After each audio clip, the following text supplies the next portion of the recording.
Добрый день, дорогие друзья! В этом видео поговорим с вами на тему, что делать, если вас обманули мошенники, представившиеся сотрудниками банка, там неважно, центрального банка, но смысл такой.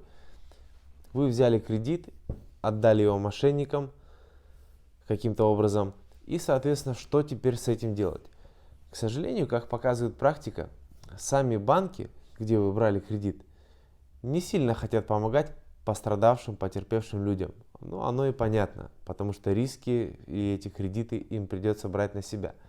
Поэтому при вашем обращении в банк, скорее всего, вам откажут. Значит, пошаговый алгоритм, что нужно делать в тех ситуациях, если же вас обманул мошенник и деньги ушли. Значит, самое первое, на что мы обращаем внимание, это, скорее всего, все эти кредиты, то есть, почему я говорю все, потому что это может быть не один кредит, ну, будем говорить про один, давайте. Скорее всего, ваш кредит был застрахован. Поэтому, вот как произошло в случае, почему, в принципе, я сегодня в таком видео, в воскресенье записываю это видео, потому что ко мне обратились люди, у которых произошла вот сегодня такая ситуация. Значит, в случае этого парня, обращаю, кстати, внимание, это не первый человек, который с такой проблемой ко мне приходит, и они молодые ребята. То есть, когда обманывают бабушку, пенсионерку, это понятно. Но это молодые ребята. Как так получается? Потому что на том конце телефона сидят профессионалы и знают, как делать свою работу. Ладно, возвращаемся к теме. Первое. Скорее всего, ваш кредит был застрахован. Что мы знаем? Мы знаем, что в период охлаждения страховку можно вернуть. Простыми словами, 900 тысяч вы взяли в кредит, отправили их мошенникам. И еще примерно, в нашем случае 2 кредита, 33 тысячи и 71 тысяча, 100 тысяч, 104 тысячи у нас застрахованы. То есть мы отправили в страховую компанию. Соответственно, 14 дней еще не прошло, мы их возвращаем, это хоть какие-то деньги. Ну, это хотя бы не так обидно, да? В этом случае. Значит, что мы делаем дальше? Нам нужно писать заявление в полицию. Где-то готовиться заранее писать текст не нужно, вы приходите в отдел в полицию, желательно, какой отдел полиции, да, мне задают вопрос, куда обращаться? По месту совершения преступления. Преступление совершено, где находится тот банк, откуда вы переводили деньги. Но, скорее всего, вам сказали сделать следующее. Вам продиктовали номера карт с CVV-кодами, которые вы вбили себе в NFC, в Wallet, в телефон. Сказали подойти к банкомату этих банков, чьи карты вы вбили, и вы делали просто как пополнение карты, которая вбита у вас в телефоне. Если вы эти карты не удалили, ну, соответственно, понятно, да, что вы эти деньги тоже можете оттуда снять. Если они там не виртуальные, потому что в его случае там были виртуальные карты, не виртуальные. Но ему как бы этот сотрудник, да, мошенник сказал удалить эти карты с телефона. Вот. Значит, пишем заявление в полицию. Чтобы не заморачиваться, просто по месту своего жительства, по месту своего нахождения, там сотрудники полиции уже сами передадут это ваше заявление, дело куда нужно. Пишем заявление в полицию, там наводящие вопросы вам буду задавать, вы на них будете отвечать, соответственно, все это записываете, сдаете. Обязательно берете талон уведомления, в котором будет написан номер вашего заявления. На него мы в дальнейшем будем ориентироваться и ссылаться. Проходит несколько дней, и то есть здесь я делаю приостановление, потому что там нужно будет еще делать операции. Нам непосредственно, конечно, нужно уведомить банк. Не по телефону. По телефону что? Позвоните, скажете, такая-то ситуация, вам просто вашу карту заблокируют, предложат перевыпустить новую и скажут, что вот, к сожалению, ситуация такова, вы взяли кредит, и тут ничего как бы не докажешь. Пишем заявление в полицию, по этому номеру, значит, у нас остается номер вот этого входящего заявления, которое мы писали. Через несколько дней звоним на дежурную часть, спрашиваем, возбудили ли дело или нет. То есть нам нужно добиться получения постановления о возбуждении уголовного дела. То есть нам нужно узнать либо номер следователя, потом позвонить следователю, сказать, как получить, объяснить, что нам это нужно как можно скорее. Либо вам просто скажут, приезжайте, там забирайте. Забираем постановление о возбуждении уголовного дела. Пишем в свой банк письмо, в котором рассказываем ситуацию, что, ребята, Кредит брали не мы, ну вообще юридически-то кредит брали мы, потому что нам приходил код на смс-код, который мы вводили. Ну, надо все равно, тем не менее, это надо сделать. Значит, пишем в банк письмо, что вот была такая ситуация, меня обманули мошенники, вот я написал заявление в полицию, постановление о возбуждении уголовного дела.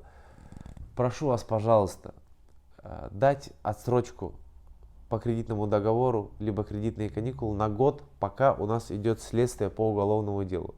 Скорее всего, вам откажут, вы можете просто попросить уменьшить ежемесячный платеж. Но этим письмом задача не решить вопрос с платежом и с кредитом, а уведомить банк, потому что, к сожалению, будет отказ.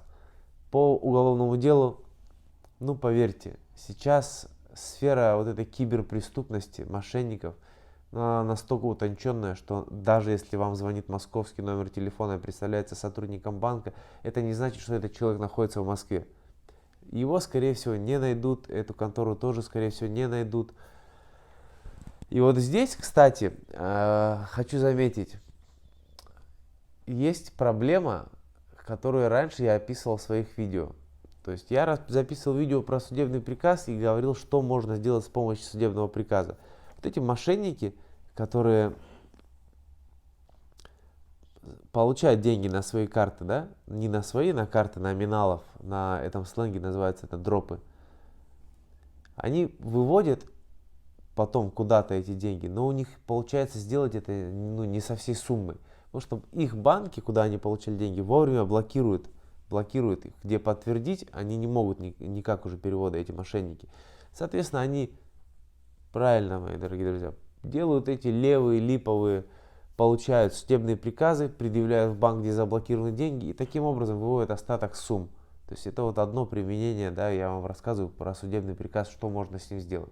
Он выдается до 500 тысяч, несколько судебных приказов, деньги выведены на счет по решению суда, все законно. Ладно, вернемся к нашему случаю. Уведомляем банк, пишем заявление в страховые компании, возвращаем деньги по этим страховкам. И дальше нам надо думать, платить этот кредит, потому что вам платить его по-любому придется. Если вы не будете платить, ну, процедура стандартная. Банк подает на вас в суд, получает решение, предъявляет на работу к приставам и вас начинает удерживать. Либо не платить. Если у вас другие кредиты, соответственно, нужно делать банкротство. То есть выход из этой ситуации какой? Мы всех уведомляем, пишем заявление в полицию, ну потому что мало ли, может быть, и найдут, да, но я не видел такого. Возвращаем страховку, либо платим этот кредит, сохраняем нормальную кредитную историю, либо мы старые свои кредиты платим, а этот не платим, либо если их не было, просто не платим. На нас подают в суд, получаем там судебное решение, они получают судебное решение, предъявляют его к приставам. Да, там можно тоже сделать расторжение договора, мне скажут. Да можно сделать, но как бы это не так решит проблему. Сумма все равно будет какая-то к взысканию. Либо делаем банкротство, под эту гребенку списываем все свои другие долги. 100% основание для банкротства. То есть 3 варианта. Самый нормальный вариант для кредитной истории – это банкротство. Самый нормальный, точнее, платить этот кредит, но с учетом того, что платить его, как правило, придется долго, потому что сумма там большая. Лучше сделать банкротство.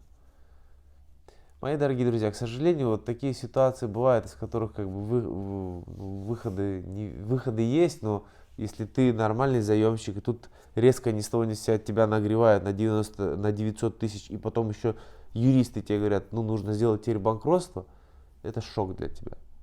Поэтому вот так. Подписывайтесь на канал, ставьте лайки. В следующих видео я расскажу, что еще можно делать с судебным приказом, потому что ситуации бывают разные. Скоро у нас будет рубрика для юридических лиц, потому что сейчас 115-й федеральный закон у нас не дремлет, новые поправки. Кстати, вот одно из плюсов я хочу сказать для тех, кто меня постоянно смотрит. Теперь пристав у вас с февраля месяца не будет удерживать 50% дохода. Точнее, он будет это удерживать, но вам обязательно с этого дохода должен будет оставаться прожиточный минимум 13 800. В тех регионах, где прожиточный минимум больше, чем 13 800, будут ориентир на прожиточный минимум региона. А так он общий один вот по России. До свидания, мои дорогие друзья.